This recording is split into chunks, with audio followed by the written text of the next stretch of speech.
feeling so small. Watch the clock ticking off the wall.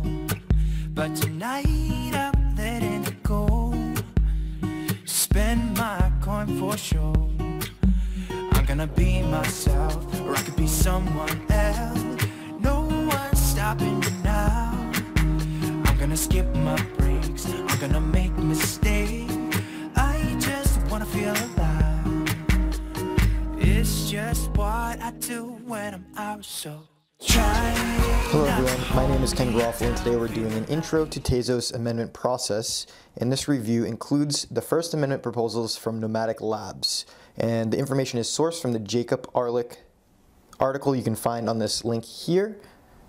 And moving on to slide 1, we have an image from that article of Jacob's where we see a breakdown of all the periods required for the proposal to pass, and it's 32 cycles. You see that's actually going to be 80 days in total length for this process to unfold.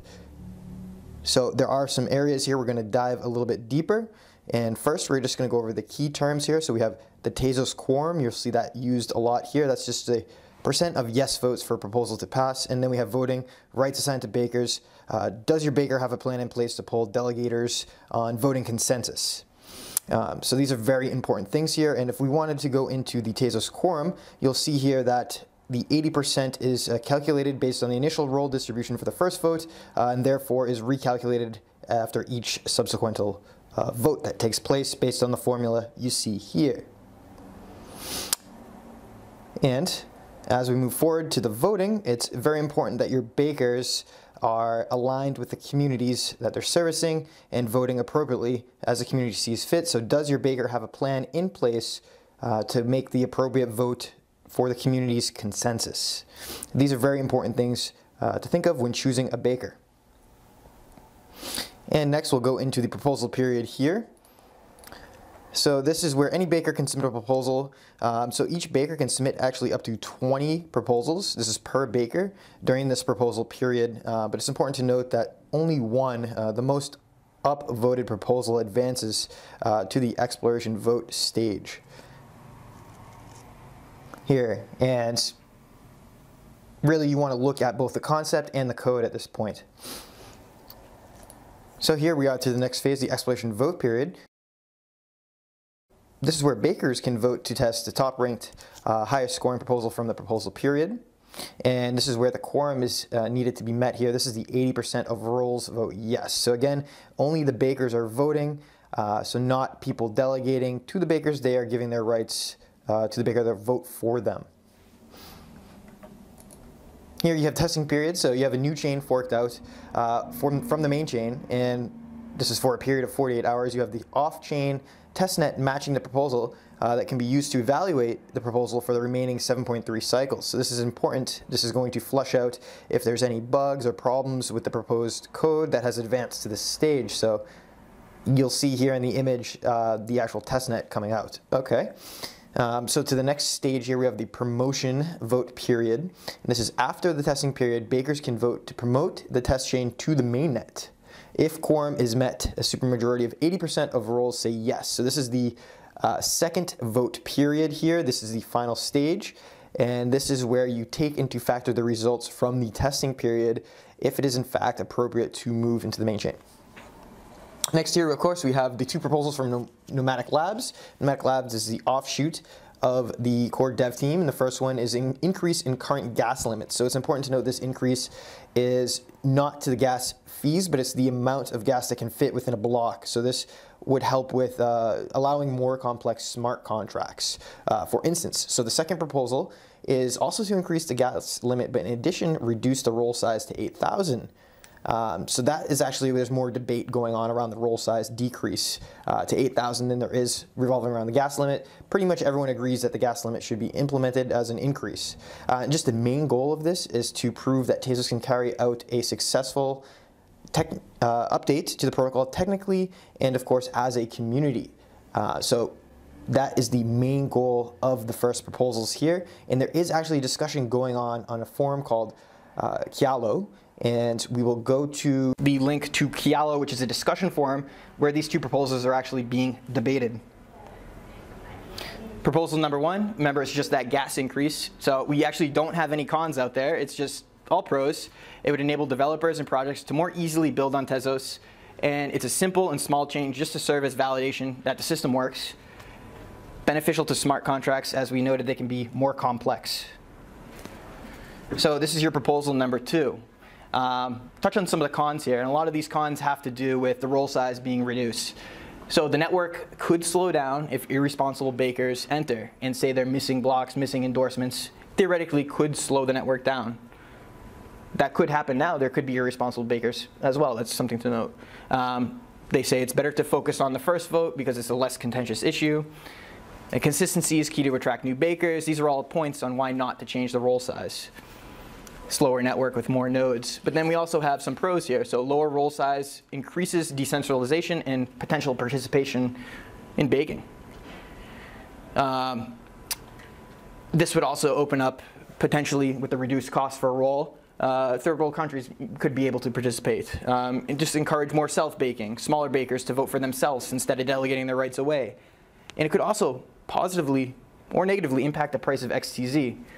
I think it could be positive because if more people are enticed to enter as a baker, they would have to buy XTZ from the market, right? So theoretically, that should add buy volume if you're attracting new bakers.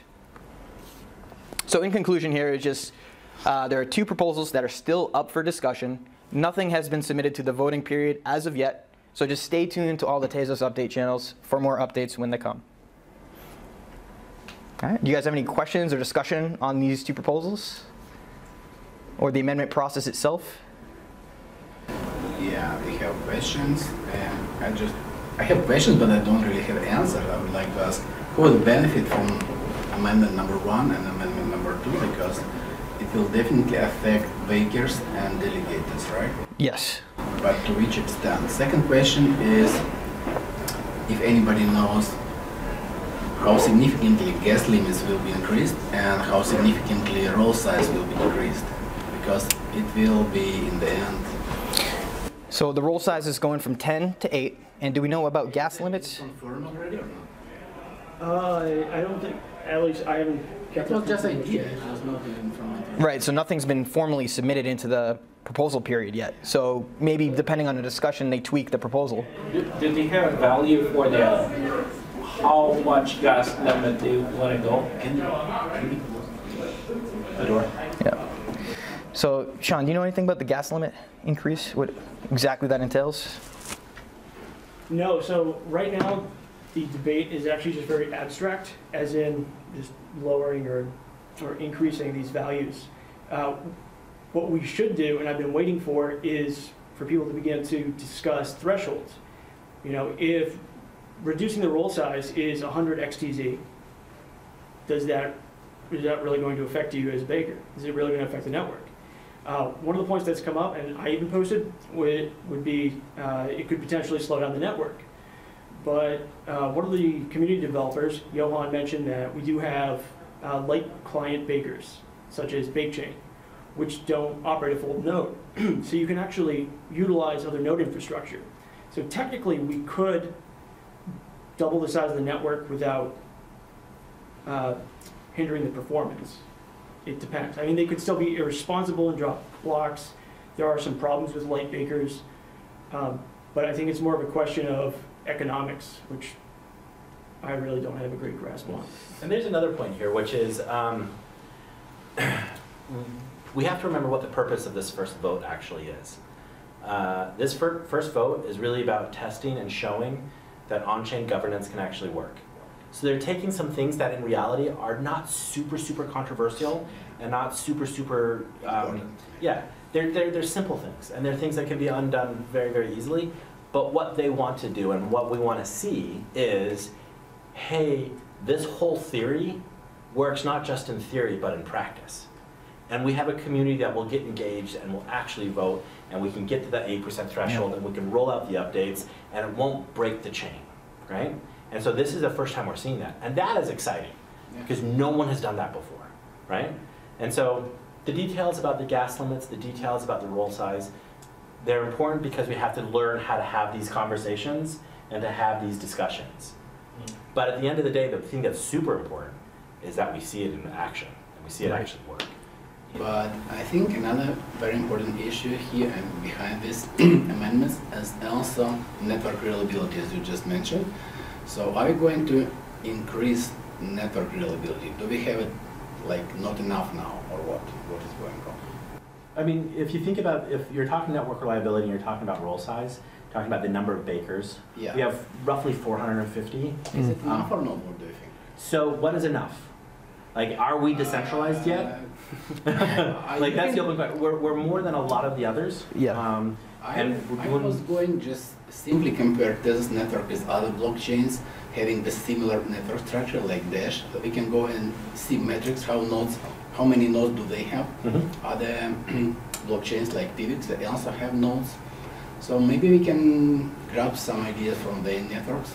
I think that's going to become increasingly important, is being able to actually simulate and and model some of these changes in the sort of like a sandbox environment, which it, you know, What beyond the test net, but actual modeling tools to try to gauge what type of effect it may or may not have. So I think right now to measure that there's a list of bakers that has their efficiency measurement and have the uptime, the effectivity of so that kind of measurement it's very high right now. So I would say the uptime of the network is very, very high because of that numbers. You also have some bakers operating at greater than 100% efficiency. They are. When they're operating with steals. And the missing blocks and the blocks that they steal, I would say, those are other measurement of efficiency also. That's right. Which really goes back actually to how this was designed to roll out in the first place. The 10,000 Tez that Arthur designed at the very beginning was said, look, we're going to put this high specifically to make sure that the stuff that comes online at the very beginning is the most reliable. And so that we can launch this and make it smooth and make it operational. Now that we've had several months of an operational mainnet, we can get to the stage where we can start playing with these variables to maximize decentralization, to do the various different things. But to get there, we have to go through a first vote. And the thing that's super interesting about all of this is the fact that these conversations, we are the ones who get to decide, right? We're the bakers. I'm not a baker, so I don't. but the bakers are the ones that get to go in there and vote and say, this is the direction I want to go. And I get to participate in this. And if I'm one of the 20% that say no, that's okay. Because there's going to be another vote coming up. And I can make a proposal the next vote around that says I want to reverse this. And I can argue till I'm blue in the face to get other people to join me and go with me that way. So it's a very, very clear path to having a community move the chain in the direction that the community thinks it should go. So to add to that, you were asking about who will benefit with this. So I think for the first proposal, there's no cons, but the advantage that they're saying that it will increase the smart contract, beneficial to smart contract. Why? Because if you increase the gas limit, they could initiate faster the priority on the block. So that means they will be able to guarantee the execution when you say, okay, I want to hit 20,000 gas limit for this smart contract to execute immediately. So it will be prioritized in the block.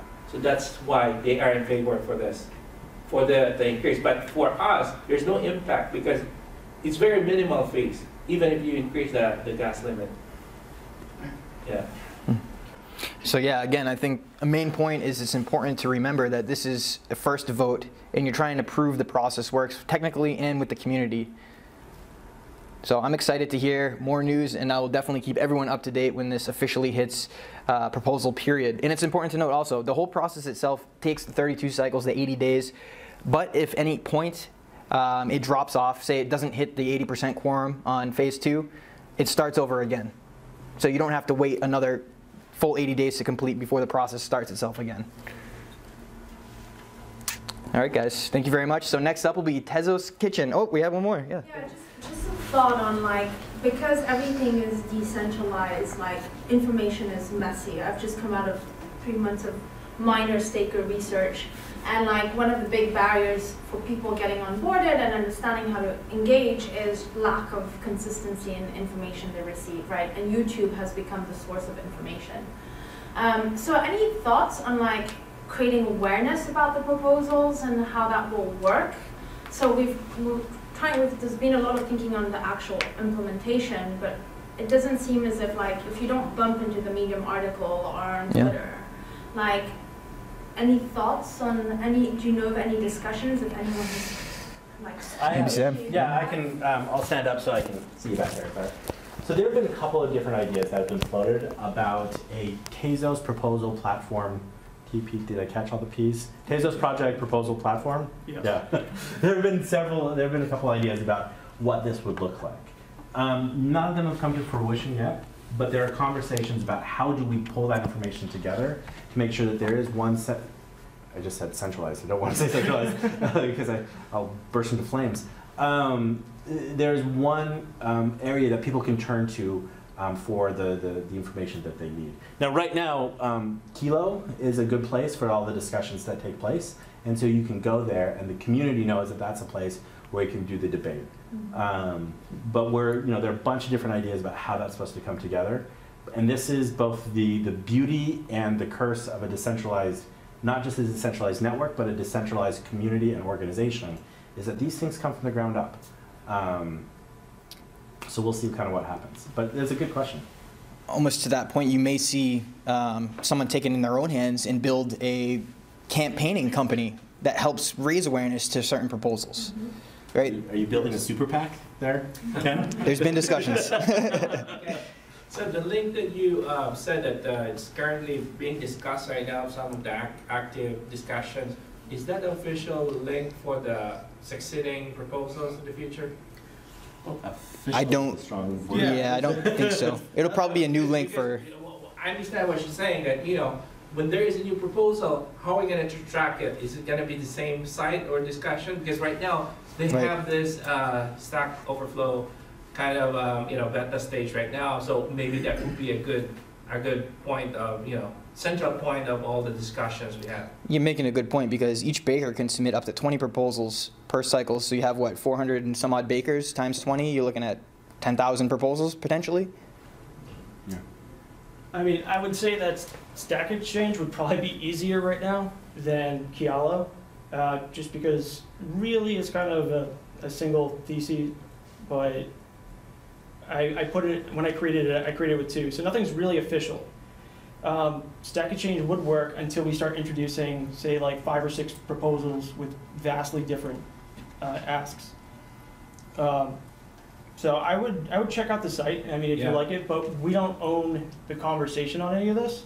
You're free to start your own discussions, and I mean, really, it's just kind of polling.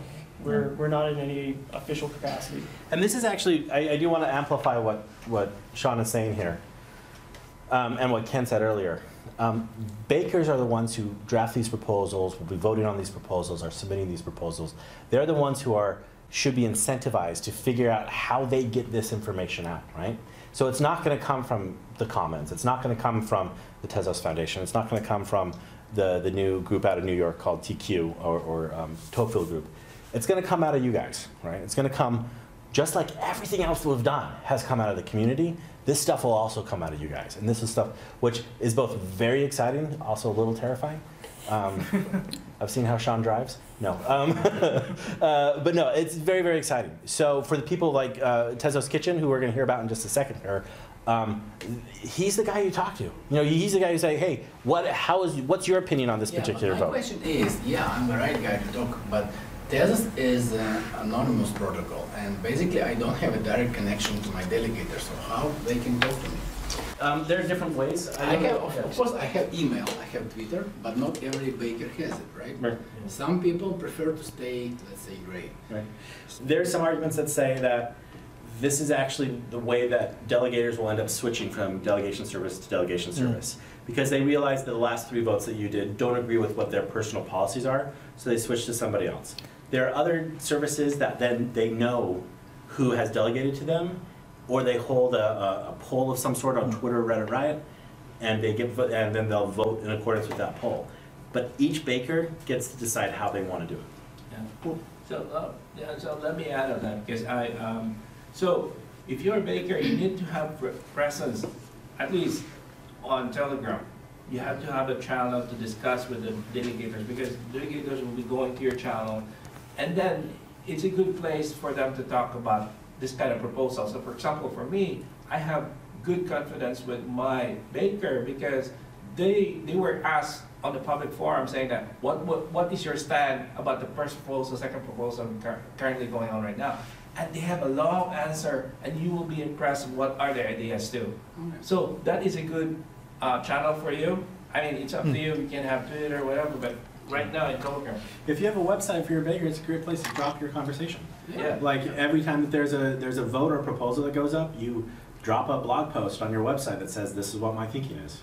Okay, can I just continue a little bit on this before going to my Yeah. presentation? Do you want to take over? Just one more note is to also watch for bundled proposals that are non-correlated. So this is a way that current policies work in government where they try to slip in something that may be harmful, right? But you look at the top line items, and those are all things you agree with. So you say yes, but you don't realize that something has been slipped in.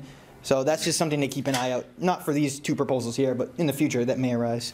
Passing it over to Tezos Kitchen for the rest here. Vlad. Vlad. Thank you, guys. Let me quickly introduce our new service. It's our new bakery. It's called Tezos Kitchen. So we picked this name because kitchen is somehow similar to bakery. You probably all understand that. So, and we actually encourage everybody to bake with us. So this is my name. My name is Vlad. This is our contacts. We can be found at this point on email or our website or even on Twitter. So let me introduce quickly our services and our team, what we're doing actually. I will be touching fees later. I would like to cover our team first. So we are a team of 3 members. We have one web designer, we have one guy who is responsible for Node itself, and we have one guy who is doing programming, like all this Python scripts, API stuff, and all this stuff. And we have, and one guy is actually also a security expert. So yeah, here I just want to mention that we have pretty competitive service fee rate. It's about 8% now, and I honestly think this is a really good rate possible. We are proud to deliver about 92% to our stakeholders. Not so many bakers doing this currently. Most established bakers, they most likely are running like 10 or 15% or something. And we just, new service, we decided to start with 8%. So let's move further. So this is all services we currently trying to offer to our clients. So today we're going to discuss only delegation service, and this stuff will be discussed later, maybe during the next time, during next presentations. So I'm just going to cover quickly each of these services. So basically, in terms of delegation, we deliver flexible and better plans for delegators. I'm going to cover it in the next slide. We're also doing co-baking, and we're also doing tools and consulting. So we're planning in the future, we're planning to develop smart contracts, we're planning to write some applications running on Tezos blockchain, but this is not our current priority. Our current priority is delegation. So let's basically move forward. So this is our rates. Currently, the default rate is 8%, and this is another column which also return of investment, expected return of investment. So if you have anything less than 30,000, then default rate will be 8%. And basically going down to 4%. But today, here in this room, if anybody I was going to offer a deal if anybody having some kind of issue with his current baker, or he, for instance, the current baker is over-delegated, or you simply don't satisfied with the rate you currently have with your baker, or you simply want something in these numbers, please approach me after the presentation. We can make a deal, and I think I can offer a good rate to everybody who can participate today.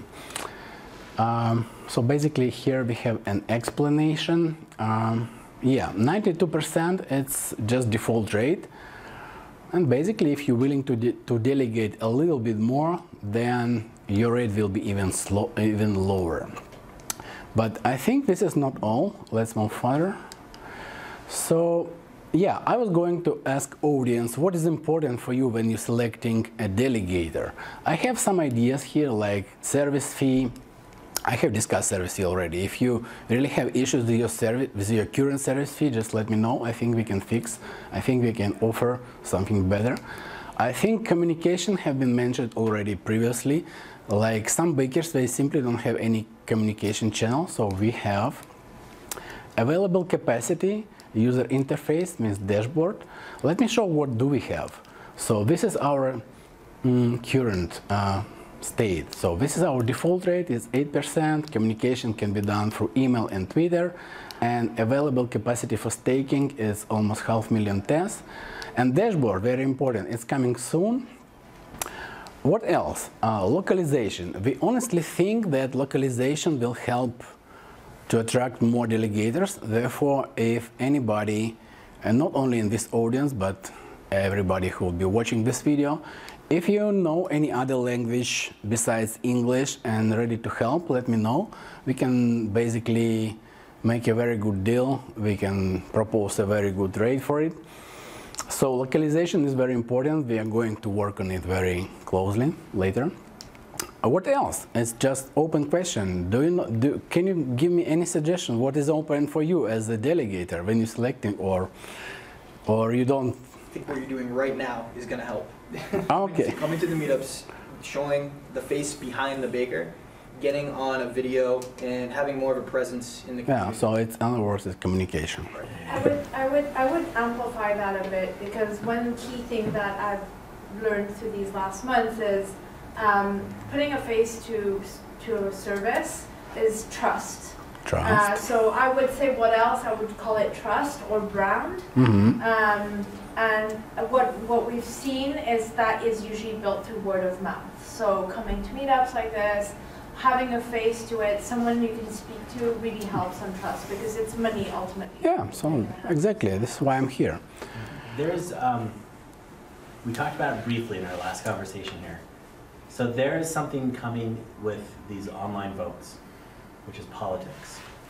And so being able to understand, if you're going to propose, if I'm delegating to you and you're going to propose an amendment, you know how to get that amendment passed, right? Yeah.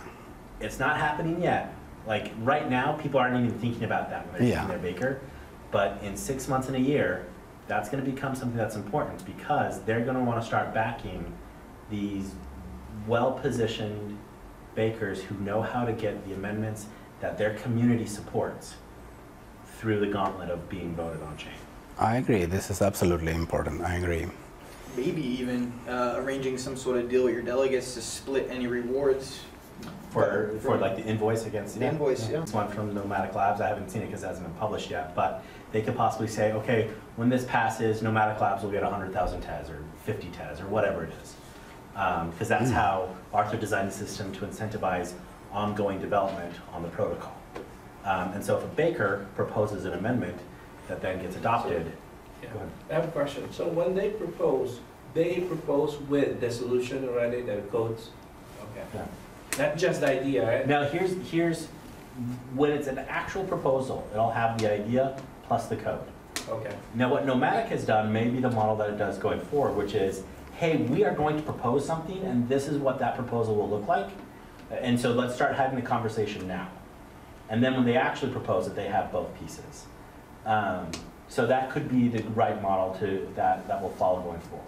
And you're saying they attach a bounty to it, essentially? That they decide? They can, yeah. And that's like, again, that's fully transparent. Everyone knows that that's part of the deal. Yeah, it's an invoice, so you might really like a proposal, but the price might be too high, because the network is actually going to inflate itself. Mm-hmm. So even if all the off-chain capital is gone from Tezos, it can effectively live on supplying its own coins. So, but again, can they propose, plan for some kind of bounty that they then provide to whichever bakers? That's the idea. So, well, but okay, but then you have like a lot of, again, that kind of, it can take politics to an extreme, don't you think? Like, isn't there some danger there? It becomes very, very interesting, because when you end up publishing your code, you're publishing it in an open license. Right. Which means that if your invoice is too high, And we're like, we really like your idea, but we're not going to pay you 100,000 Tez for it. It's not going to stop another baker from taking that same idea and saying, I'm going to propose this the next cycle for 50,000 Tez for undercutting your proposal. So there's going to be a dynamics that you're going to have to watch very, very carefully as a baker about what is the price elasticity for your proposal in the marketplace. It's going to be very, very interesting to watch. And for all the economists and finance people in the room, which I think is Sean,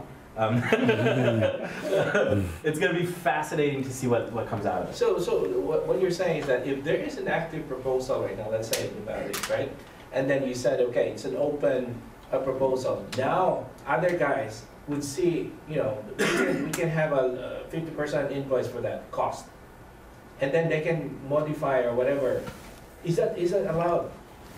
There's nothing that I've seen that. So this is why we're in the Wild West when it comes to this stuff. Nothing that I've seen in the protocol would prevent that, right? The only thing that would prevent it is the fact that if you're the first one to market and your proposal, your invoice is low enough to pass all the voting thresholds, it'll get adopted. And so the one that follows with the lower invoice is now irrelevant, right? So it won't be adopted. But if you say, you know, if you have a very, very high price point for a mediocre piece of a code, then somebody can come right after you and say, well, you've overpriced your code. Well, unless it's high enough that you can take that money and bribe other bakers to join you. So right? then you start getting into the politics side. Yeah. Then you start getting into the idea that maybe we're going to evolve into some sort of party system where we'll have caucuses of bakers that all support, you know, a certain principle. But here's the thing. This is on-chain governance, right? Yeah. This is what it looks like. It's going to be messy. It's going to be dirty. But the brilliance here is the fact that we are showing that we can update blockchain technology. We are solving the tragedy of the commons in this situation because we are incentivizing continual work on this underlying protocol. Yeah, I think if that's what happened, it's gonna be messed up, you know, because right now, like for example, in Stack Overflow, when you submit a question that is already existing and also similar, they won't be able to accept it because it's already there. That's the point of having one discussion thread, and people will debate which one is correct, which one. You know what would be really interesting? Are you a baker? I'm not, but I work. So if we have any other bakers in the room besides Tezos Kitchen, you can also do this. For the next proposal, for the vote, put up an idea that you say you cannot duplicate. If this idea has already come and gone, you can't duplicate it for the next 6 months. I can make that amendment. We can put it into the... Yeah. I don't know how I write the code, but that's an idea. And you raised a very interesting question. Let me ask the audience. How many of you actually do want to become a baker, should you have enough amount of tests? So, let me answer that, because I'm interested to run my own node. But the thing is, it needs a lot of commitment. That means you have to have uptime. You need to have reliable equipment and stuff. Because if you miss some bugs, you pay for it. That's the thing. So I cannot accept. I won't be able to do that because I won't be able to. But not only. That's the thing that hinders me. So I would just rather trust someone and then they have and support them because they say, okay. I'm asking not just because of.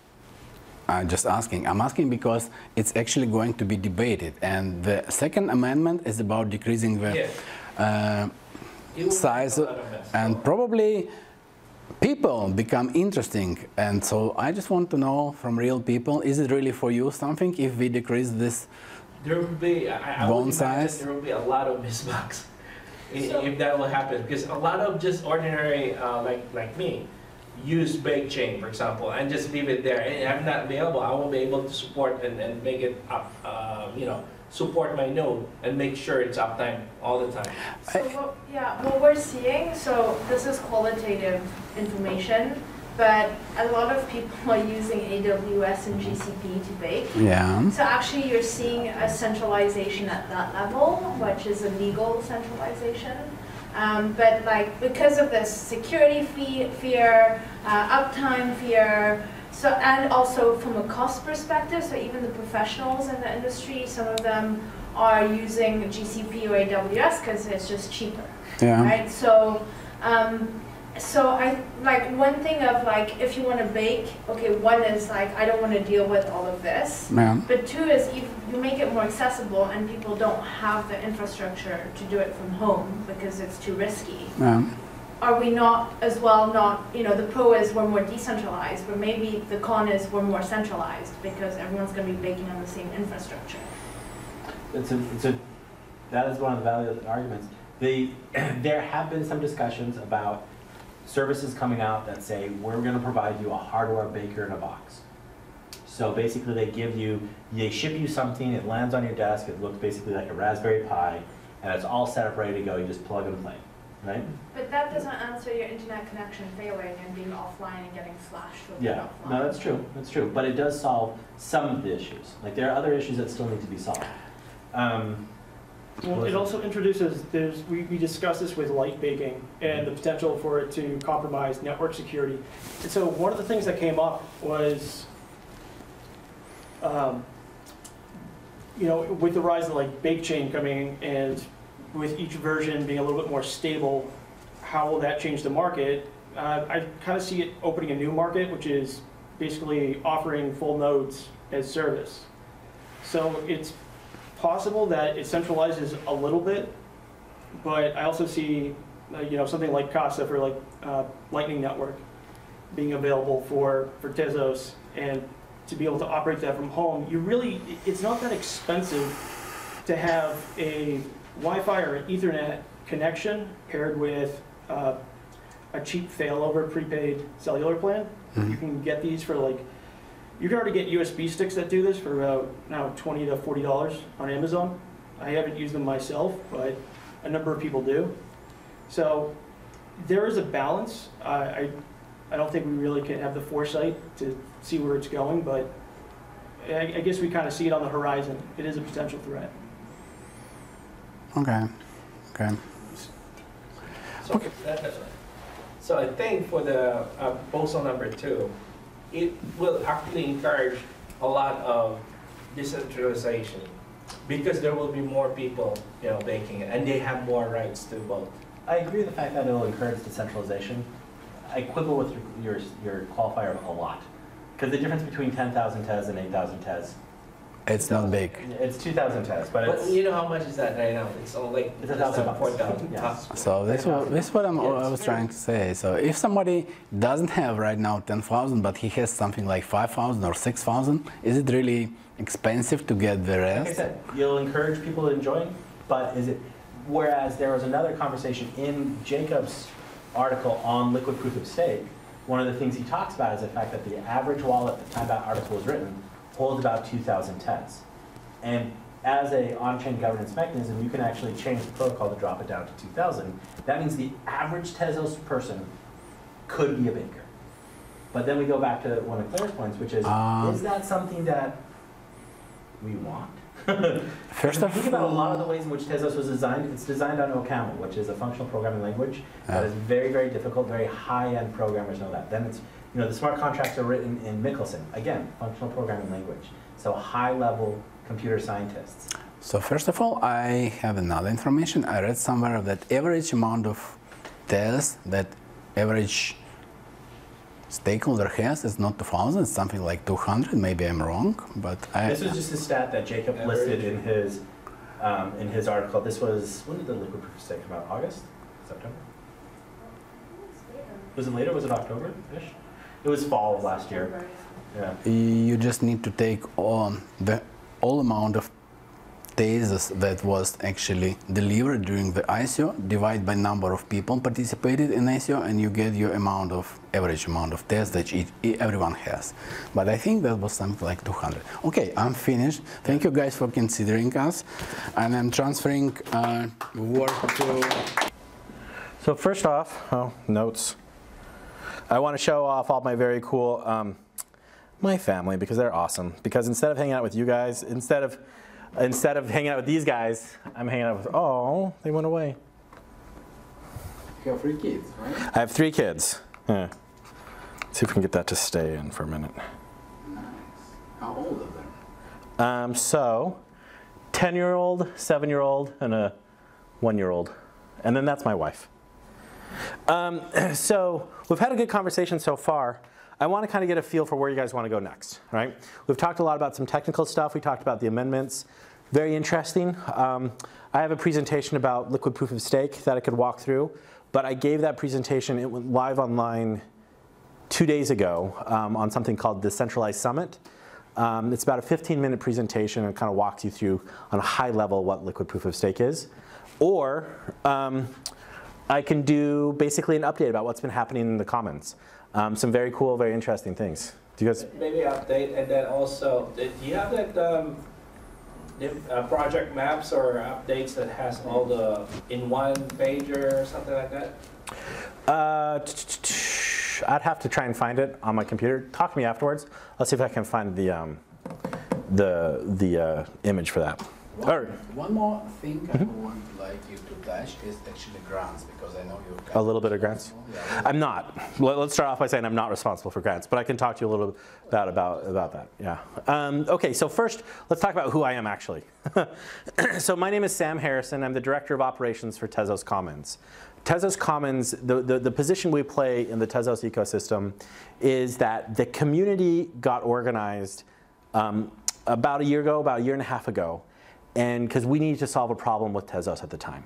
Now that community did an amazing job and really executed on a very, very difficult project and solved something, but then they had an organization that they wanted to continue using that organization to accelerate the growth of the community and really get out there and do the things that we want to get done. And that organization is called Tezos Commons. Now I joined Tezos Commons in June. I don't know why this keeps on flipping on and off. In June of 2018. Almost immediately, the team over in the foundation in Switzerland, or in Paris, said, is it underneath? Said, hey, we need some help for the mainnet launch. So my bosses shipped me out to Paris for a couple of days, and I worked really hard with the team in Paris in preparation for the mainnet launch. That was really exciting. I got to meet the people out there, and then we've been running TCF since then. So that's me.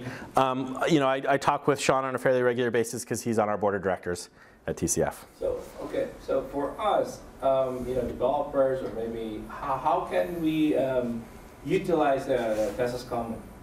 What is the benefit to us? How can we use it? Two different things. So the Commons, we have two goals. Number one, it's the growth and the building of the community. So it's funding events like this, right? I'll talk a little bit about something. Ken, I have a big announcement. I think you know what's coming. I'll talk about something that we're rolling out this year to help grow the community, and not just grow the community, but know how to leverage our community, right? Because right now we have a lot of great people that are meeting all around the world, but we don't, the mobilization of those people, we need to put some structure around doing that. So that's side one. Side two is education and bringing developers up the path, right? So one of the announcements, there are 2 or 3 things that I'll talk about in my presentation that talk about what the Commons is doing for the developers and for that community as well. So when I walk through those and I talk about them, then we can talk about it. Okay. All right, so first thing is there's going to be a hackathon. So developers, yay, we love hackathons. In September of 2019, so this year, in New York City, Commons is putting on a hackathon. I think it's going to be the first week in September. We're still looking at venues to determine where that will be, and so that'll drive a little bit. Now that hackathon is actually the first 2 days of the Worldwide Tezos Conference called T-Quorum, that an organization out of New York called Tocqueville Group is putting on. So this is going to be a great week for everyone to move down to New York City and really do all things Tez. But to get prepared for that, one of the things we know in the Tezos ecosystem is that we don't have enough developers yet. And so being able to host a hackathon that goes well, we need to prepare the ground. So about 2 weeks ago, we launched something called Tezos Capstone. The Commons is one that funded this, that started this, that is running it, and will be judging it and evaluating it. There are 3 modules to Tezos Capstone. Module 1 is open and online right now, which is Blockchain Fundamentals 101, right? It brings somebody up who doesn't know really anything about blockchain, gives them the exposure to everything that's going on.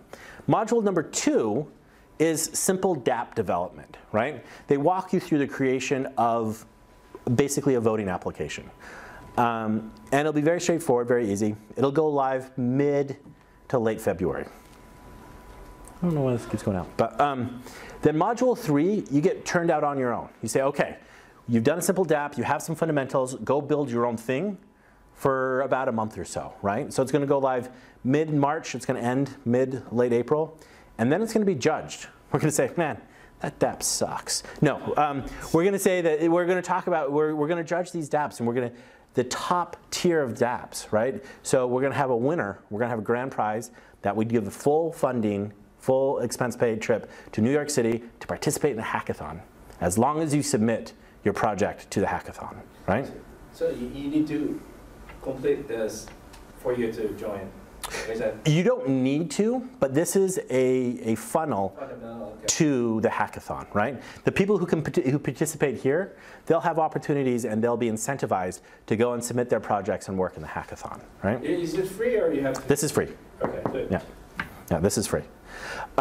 So that'll help you guys do that. And the thing is here what we found is it's online, it's open, anyone can participate in it, it's for free, and it's also self-paced. So if you want to do it 1 month at a time, you can. As long as you're ready by the end of April to submit your thing, your project, to be evaluated, that's the only deadline. But that will give you time to really think through the economics and the models of what your app actually looks like.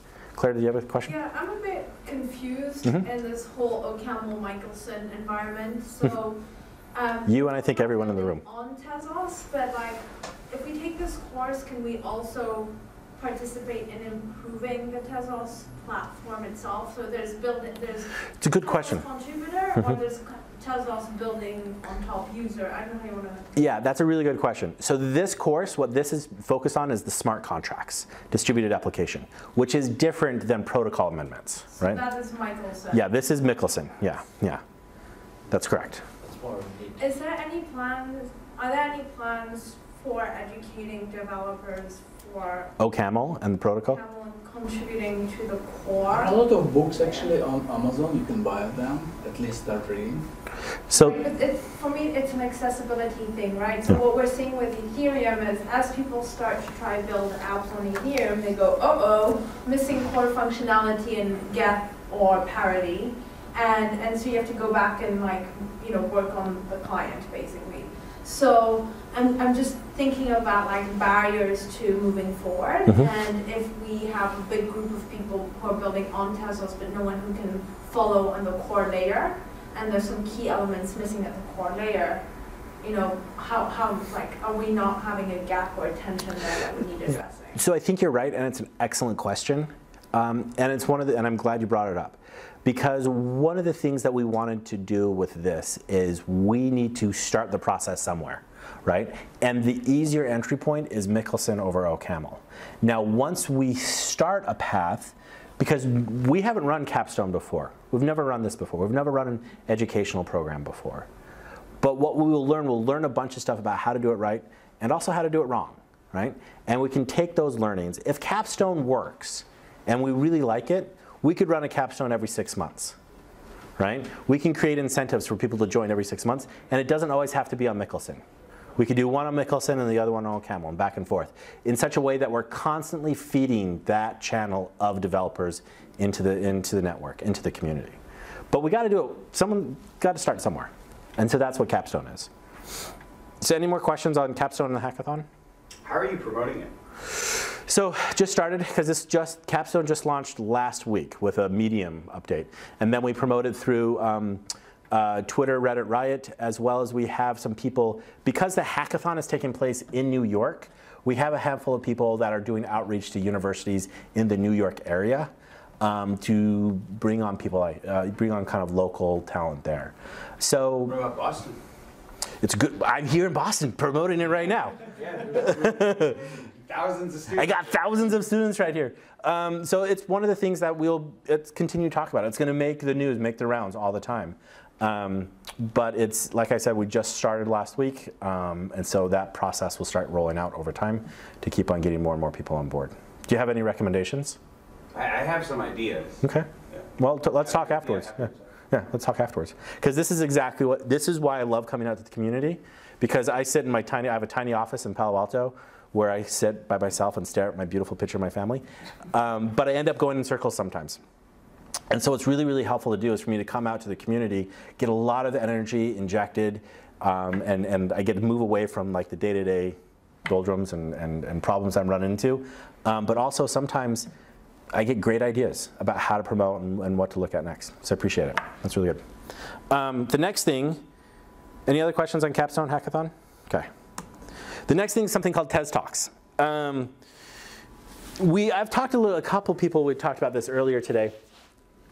So we are at a very, very interesting stage in blockchain. We went through this very, very awesome hype cycle where everyone was excited that, you know, literally we'd be able to pay our taxes in Bitcoin. That's not the case anymore. We're in now the crypto winter, kind of like we're on the planet Hoth from Star Wars, and everyone's freezing to death and getting mauled by bears.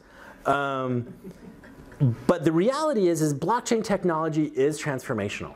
Like there's some very interesting stuff and there's some very cool things that we can do with it. And so we don't want to lose track of that. But we want to make sure that we package it in the appropriate way so it's doesn't turn into a second hype cycle. There isn't a boom and bust mentality here. So Tez Talks is going to happen in San Mateo, California on March 23rd. And it's going to basically be divided into two groups. One group of people who are actually building on Tezos, right? These are people who are really doing things and building things. The other group are people who are big thinkers. So I've used this analogy before, but the idea is, you know, if you build a ship, that's amazing, especially if you're, you know, 1492, someone builds a ship in Portugal, and they call it the Nina, the Pinta, and the Santa Maria.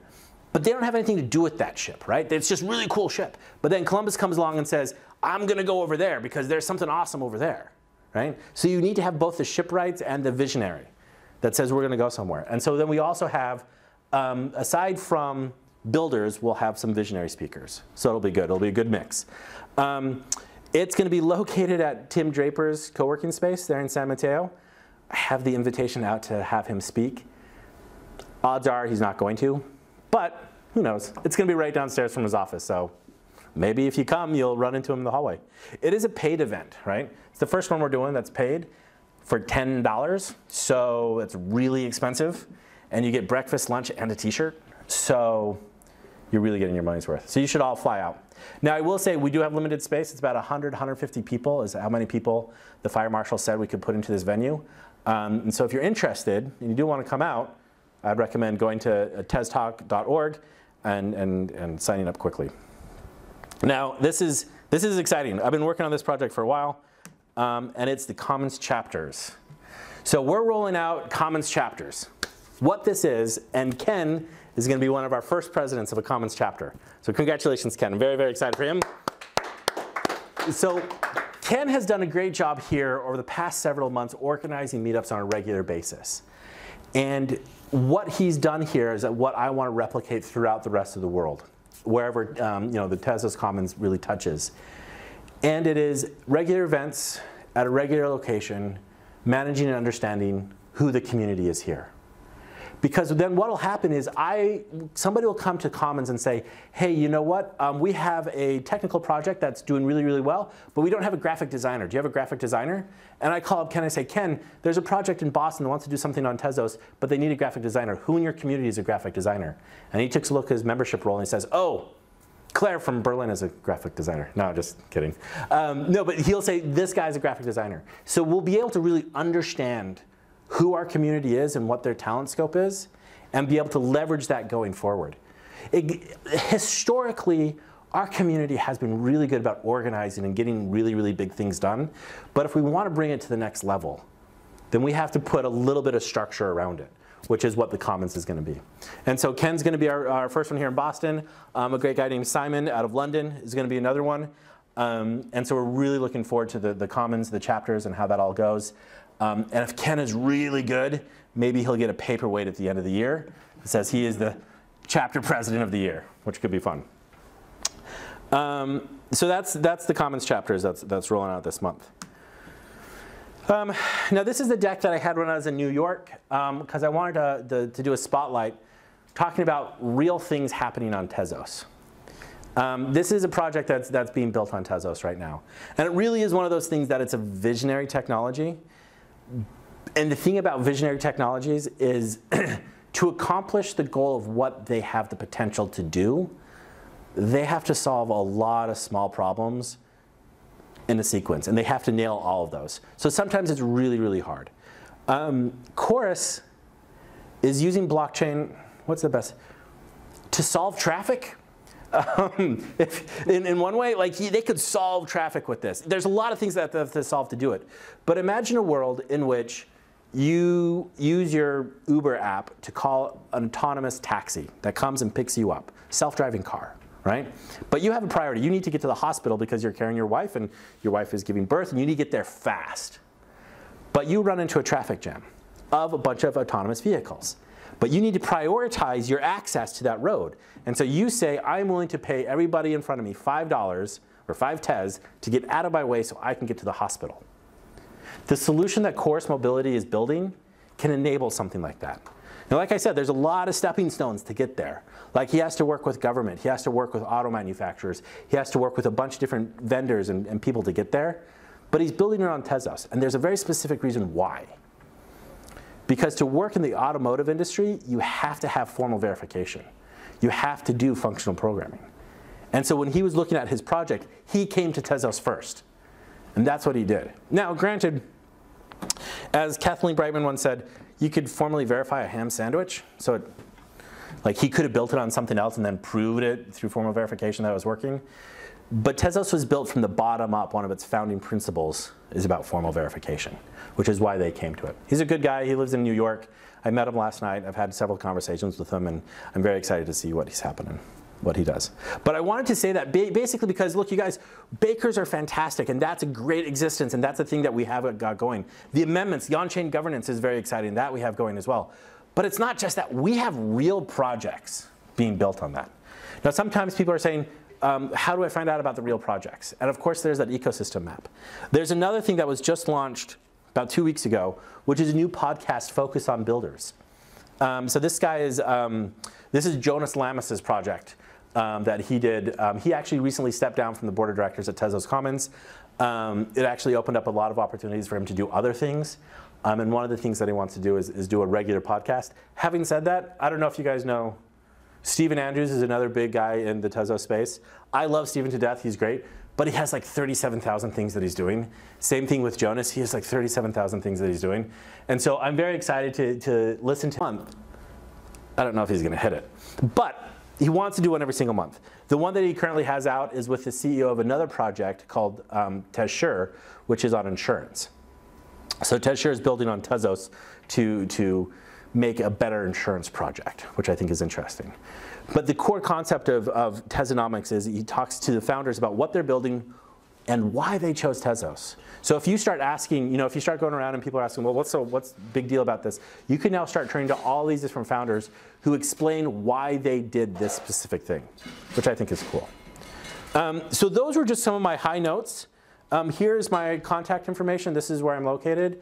My website, an email address. If you want to get info, comes to my inbox, but you can also do sam@tezoscommons.org and my Twitter handle. Don't hesitate to reach out to me. Commons is all about the community. So if you have questions, if you have ideas, if you have things you want to get done, reach out to me. Now, granted, I'm not the most, Sean can vouch for this, I'm not the most awesome at getting back to you really quickly, and Ken can vouch for this as well. But I'm getting better. And I really do try to get back to you really quickly. And anything that you guys need, that's what Commons is there for. We're bringing on another person to help with my bandwidth. And he's starting next week. It's very exciting. AJ from the community. And he is going to be great. And so I'll have more bandwidth to make sure that the questions that you guys write into me at info@Tezos Commons, I'll be able to get to a lot faster. Anyway, so that's my presentation. Any other questions? Anything else I can answer? Yeah, you promised to tell a little bit about grants. Oh yes, grants. Sorry. So yeah, let's talk a little bit about grants. So first off, it's important to understand that the Commons doesn't have anything to do with grants.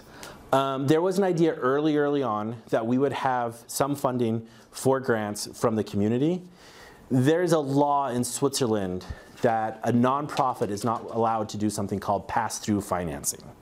And so when we put in our proposal to be able to do this, the lawyers in Switzerland said, "Nuh-uh, this would endanger the Tezos Foundation's nonprofit status in Switzerland."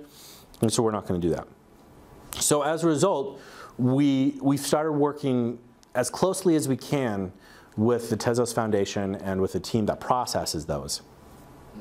But the answer to a lot of this is the fact that the committee that makes the grants, I'm not party to their discussions. I don't sit with them. I don't talk with them.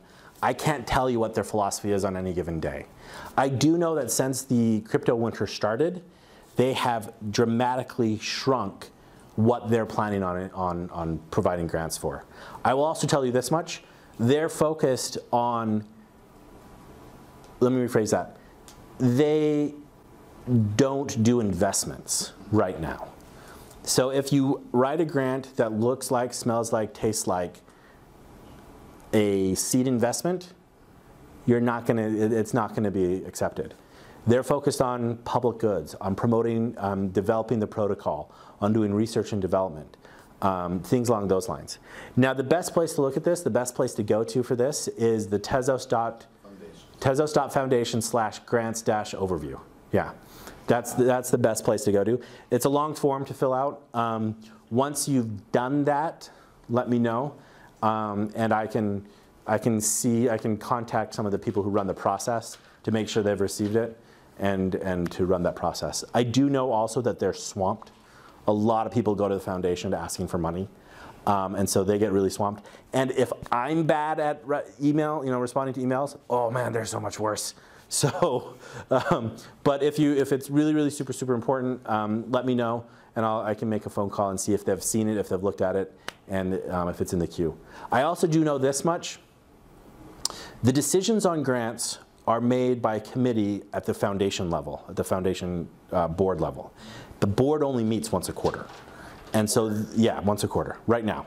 I don't know if the grants committee meets more often than that. I know that the board meets once a quarter. And so that means that decisions are only going to happen once a quarter.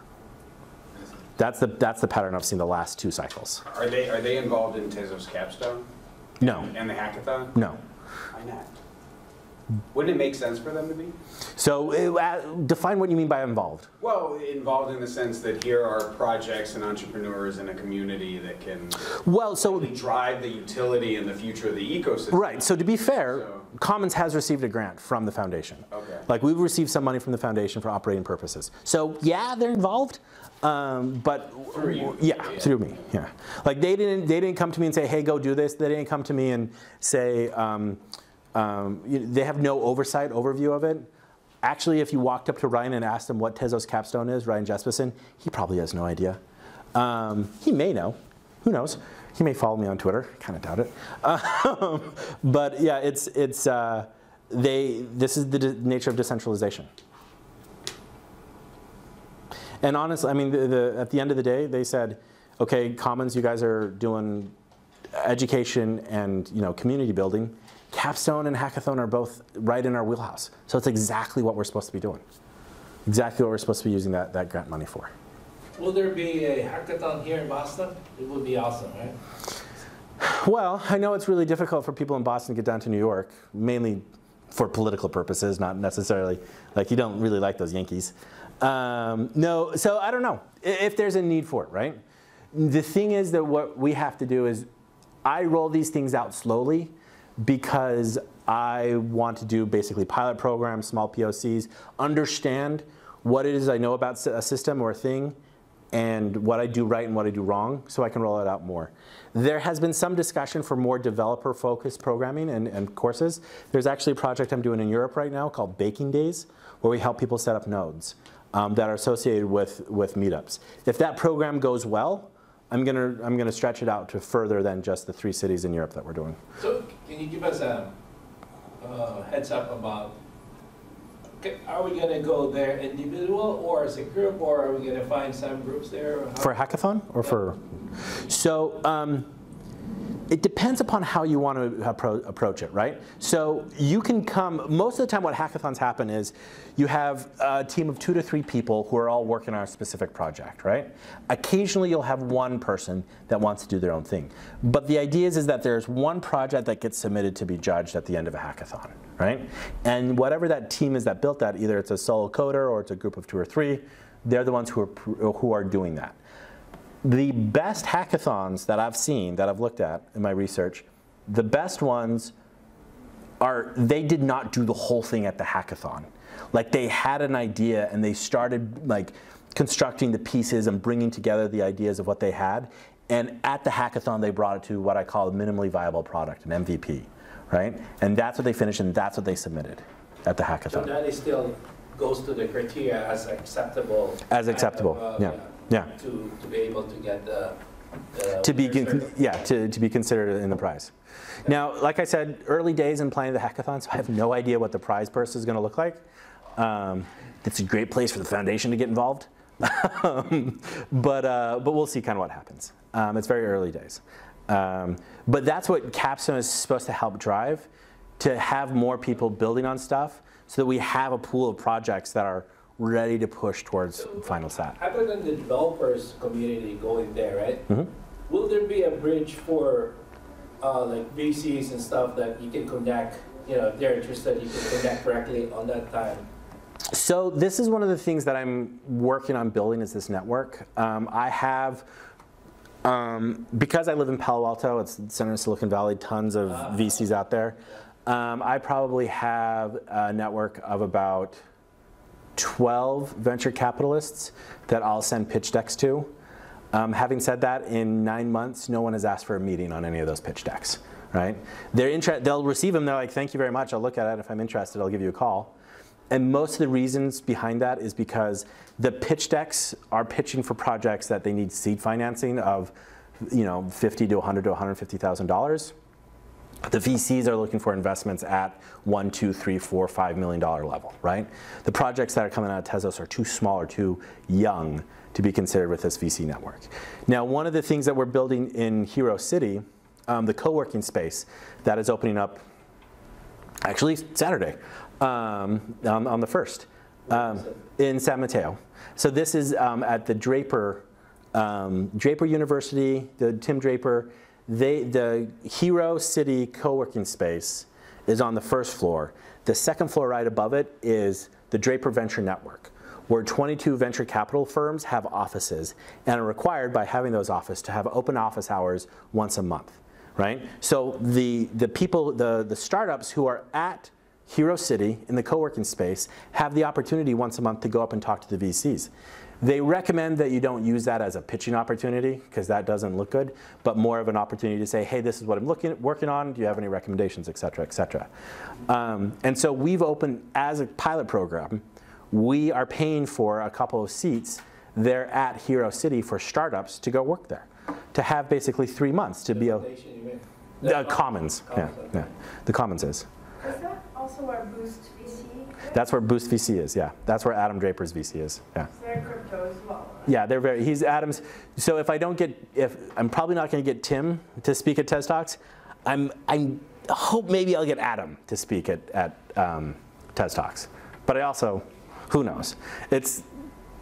We'll be around, and so I'll be able to maybe run into him in the hallway and stuff, but we'll see, we'll see. But yeah, so we're trying to build out a network because the foundation doesn't do investments, and so we're trying to figure out a network of people that we can send these to for investments. There are 2 problems with that I've been encountering right now. The first problem is the fact that, again, these are all companies that are looking for seed financing, and ventures are not seed financers. They're not angel investors, right? So that's problem number 1.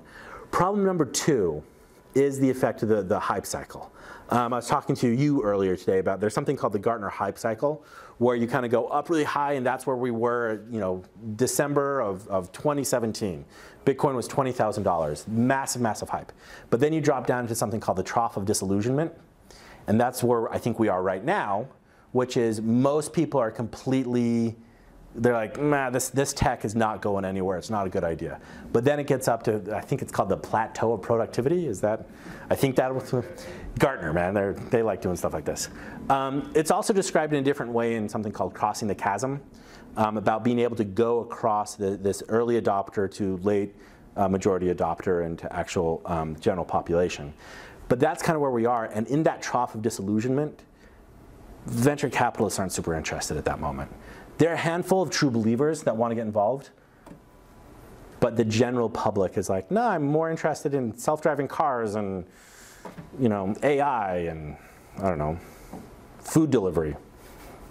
So, but I'm sorry to keep pounding on this, but like for Tezos, yes, as an ecosystem, yes, as you know, kind of a foundation that's been able to successfully raise a significant large amount of capital, market cap or whatever you want to call it, right? But wouldn't it make sense to allocate a lot of those funds to incentivize developers to onboard for those seed investments, like exactly for that? So, but what you're arguing for actually is not necessarily. Why not? Right. I'm arguing for it. I'm just really. I'm going to say you're arguing because now you're disagreeing with me. No, well, I'm kidding. Yeah. So please help. Yeah. Well, let me talk about it this way. There are two different paths to adoption of this technology. The path that somebody like Ethereum took was a path that a lot of people built projects and ran ICOs and developed startups and tried to do individual ideas on Ethereum. Now, there are people in the Tezos community that look at Ethereum not as a, hey, that's a very cool piece of technology, but rather as a, that is a graveyard of broken projects and broken promises. Because the odds are and the math is that 87% of startups fail within the first 5 years. And do we want to be a graveyard of dead startups? So that's one question. It's a philosophical question. That's one path to adoption. The second path to adoption, which may be more appropriate for Tezos given what it is through enterprise adoption, which means that instead of investing in startups over and over and over again, what we invest in is talented developers, a product development team, and a core group of advisors and consultants that go out to Nike and say, hey, do you want to improve your supply chain analysis of all your products that go into your shoes? Well, here's a Tezos project and a program that integrates into your system that improves it, right? So Commons will be doing that in the future? Commons doesn't have that as our remit, but it's one of the paths that we could possibly run. Basically ranking them and selecting the best, right? What do you mean? The developers? When you're investing in enterprise, what does it mean in details? Oh, so it's a path to market. It's one of the decisions. It's a strategy of a go-to-market strategy. But it's a completely different strategy than investing in startups because you have to take a different path. And the reason why it may be more appropriate for Tezos is because Tezos is not built. Let's see how I can say this without being offensive, because I know I'm being recorded. Tezos is not really built for a common developer. Weekend hobbyists are not really looking at Tezos because Mickelson is too difficult and OCaml is too difficult. Formal verification doesn't matter if you're operating a gumball machine, right? But if you're doing something in the automotive space, if you're working for somebody like Daimler Chrysler, or you're working for Boeing, or you're working for big, massive enterprise projects, that's where it matters. That's where it's the tip of the talent that's going to be going that direction. Yeah. And that's the profile of the product of what Tezos is. And that's where the enterprise adoption is more important. So we might not have 300,000 startups on Tezos, but we'll have 15 amazing enterprise solutions that are using it instead. So, sorry. Yeah. No, I pretty strongly disagree with Yeah, I love, this is great, yeah. How about you? So my question, just confirming, because I just want to understand the difference between startup strategy and enterprise. In startup, people, for instance, 3 or 5 people, they're forming a startup, they have some ideas and they're trying to pursue that idea. What you're saying about enterprise idea is basically, you have clients like, you name them, and what you want to supply developers to this client, right? Instead of. Well, I think it's more general support. I don't know if just saying enterprise support, like it's what we're going for. I think the Tezos Foundation is more geared to funding something that isn't market viable.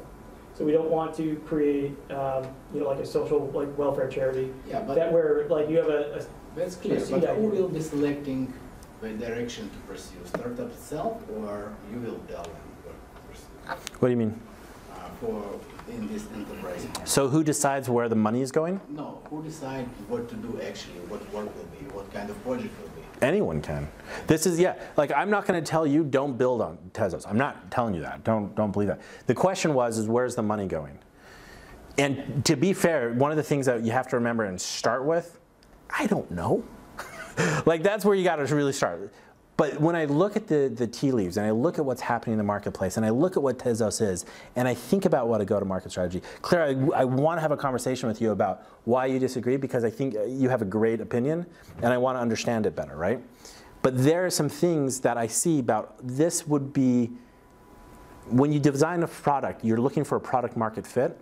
Right. And there are certain things about Tezos that don't fit the same model that Ethereum has. Sure. Well, so I guess to your point, I just, you know, I'm familiar a little bit with Consensus, right, the company, and they have these different arms, right? Yeah, it's the hub and spoke model. Exactly. Well, they have the hub and spoke model, which is more like, let's build this ecosystem, right? Let's invest in certain projects. And they also have their solutions team, which is what is it, Quorum, or anyway, yeah. Yeah. So which is like more kind of on the private enterprise solutions, right? You know, high level deals. And I think to your point, they're realizing that the hub and spoke model was flawed because there's no product market fit. And it's really hard to scale all these projects. And definitely hard, it's going to take a while to see that return on investment. And I think they are shifting the focus a little more towards the solutions and those, you know, that enterprise adoption. But all of that said, there's still, I don't know what to call it, just like, as Tezos, right, you need to be building a community, I feel. And, you know, as you talk about hackathon and you know, and like these modular classes that will essentially make it much easier for developers to onboard and start building, what I'm trying to envision is, I agree that the enterprise angle is probably the low-hanging fruit because they have money and they're looking to invest. But it puts you in an entirely different category, I guess, than open blockchains, right? Oh, that's an actually excellent point. Yeah. So I guess that's what I'm trying to figure out in terms of how Tezos is positioned, compared to some of these. I would almost say you're competing with R3, you know, like Corda or Hyperledger. When you start having those specific. So that's an excellent point. And what I want to make sure that we understand is we're not. Two things. Number one. There is no C-level exec, chief marketing officer. There's no one here defining a strategy for the project, right? This is a piece of technology, much like Linux, right? That it's open to anyone to build whatever they want. They can build some amazing stuff on it. And then you have, you know, things like Red Hat that come out that then say, what we're going to do is we're going to build a services model on top of this open source technology, right? And then Red Hat goes and sells that product to somebody else, right? So that is kind of that envision. What I think, yes, the foundation has a lot of money, but that doesn't mean they should be spending $30 million every quarter funding startups for the purpose of spending money, right?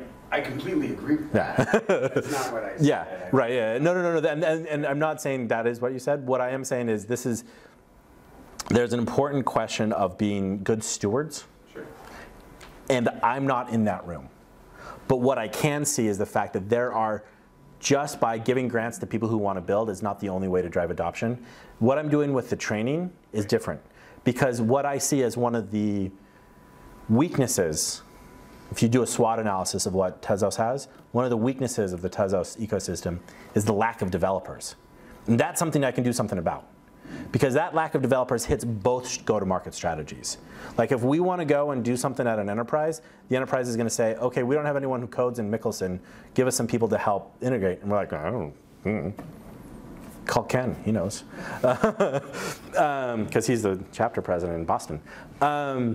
So that's the idea, is the fact that we have to get that resource pool up so that either strategy could work. And that's why Capstone is there. That's why the hackathon is there. Now, fun byproduct is the fact that it engages the community, brings more people to it. It can create some very interesting ideas. A hackathon prize is not going to be a seed investment, but it's an incentive to go spend a couple of days in New York City. So does that help at all? I don't know.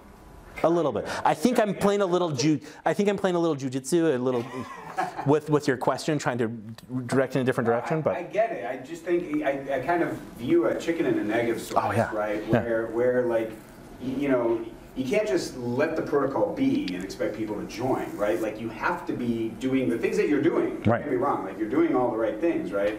But it almost feels like without the capital. Or I won't say without the capital. I'll say capital can really help. Yeah. And you know, and if it is an ecosystem that you're trying to build, then that would make sense. I guess you did answer the question in the sense that right now you're saying, well, we just need developers who know these languages. Right. So before you go anywhere else, we need that. I was going to say real quick. I mean, some of what they're spending money on is, you know, different implementations. You know, writing the like CLI in a different language and. So breaking that out so you don't have to know necessarily like OCaml or higher level languages, liquidity, Phi. So I wouldn't overemphasize the business end of it. I think that at least as far as us as an organization, we've tried to provide integration support where we can to anybody building on it. But I haven't seen a lot of asks for, you know, risky or seed ventures for like new companies. So I think it can definitely be argued. I'm not sure what the right answer is. Right. I will say this, you know, I'm glad that Sean's here to provide that answer because I'm a hammer as a bit, like I'm a business guy hammer, and so everything I look at is a business nail, and so I look at all of these things through the lens of this is a business problem to be solved from a business perspective. Whereas there are a lot of other people in the community that look at this through the technical lens that say there are technical things that need to be solved. And so that provides a great, it's a counterpoint to the thing that I look at this and say, oh, let's solve the business problem. So I think that's very, very helpful perspective. So. Yeah, I think for us right now, at least we know that commons and foundations are there for us. You know, they're probably a bridge for us to this VCs in the future. If we need to tap market, for example. Right. If we have good product support and we can present that we have working prototype and we need a market immediately, then we can just stop, you know, the network that you have because it's already available. It's something that would be helpful, but to Sean's point, and actually to a lot of the point that we've talked about here before, we need to remember the fact that Tezos is a very, very young technology. Blockchain is a very, very young technology, right? The evolution of what's going to be happening, we have a lot of things that we need to solve. Back to what I was talking about with Chorus, there's a visionary aspect of what we can do, but there are a lot of tiny things that we need to solve in the process. And so where we are right now, we're not ready yet. How do I want to express this? There are various different risks that venture capitalists look at, and having a startup itself is a risky venture. Having a startup built on blockchain adds additional risk. Having a startup built on a blockchain that's called Tezos adds additional risk. And so until we can start dialing those risk dials down, the risk profile is even too high for a venture capitalist to look at, unless the rewards are massive. Right? Unless you're talking about a really, really big potential total addressable market. The reality is, if you have a good project, someone's going to fund you. And I think CryptoKitties is a good example of that, right? Like it started as a funny haha, it was on Ethereum. Ethereum was still so young they couldn't even put the pictures on the blockchain, right? It's just like a code. But they got funded by USV because ultimately they had a vision of something much, much bigger than just a cat game. And so I wouldn't turn only to the foundation to be like, help us survive. Like if you build something that's compelling, funds will come to you. It's just about getting started, right? But the hackathon is a great place to already get started. Yeah. We have things like Boost VC, which help, you know, like this. I met a few students who have been taken into that incubator, who are flying to Silicon Valley for 3 months, are getting all that, you know, the whole infrastructure network. Yeah. It's a good program. Yeah. I want to talk to you about that too, because I have questions about that. Claire, I'm glad you showed up. Always here. Any other questions? Something unrelated. Yeah. Is there any formal statement going to be released on a token standard from Tezos Foundation or TCF? From the foundation, I highly doubt it would come out of the foundation token standard. If I were to think of any official, the first one to get to it would probably be Nomadic before anybody else. Having said that, I haven't heard of anything like that. Sean, have you? Well, let me rephrase. I know there have been a couple of people who have proposed ideas about what that would look like. I haven't heard of anything official, and importantly, I think that's counter our ethos about having an official standard. Well, those would be, I mean, we still have to decide on things like, you know, a ledger derivative path. So, but that can be changed back and forth. Right.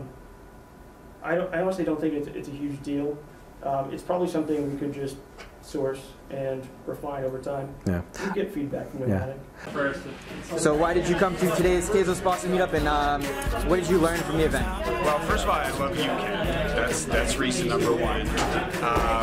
I'm really intrigued by the technology. I'm not a developer. I don't have a technical background, so I'm trying to make sense of the protocols and how to compare them to each other. Really educating talk. I'm particularly interested in the growth angle. So what is Tezos doing in order to develop a community, to drive adoption and utility? I thought it was a great talk. Today at Tezos Boston, I learned a lot more from Sam Harrison's presentation on the current events from TCF. I'm glad I came. Today we talked about some of the Tezos Commons Foundation updates, new baking service, and some of the expected issues coming up with the protocol amendments. I'm Ryan, and the reason why I came out tonight for the Meetup is that we had people and connect with them about their ideas and how to improve the network of the community. Awesome, guys. Had fun. Until next time, take care. Take care. Deep down, feel alive.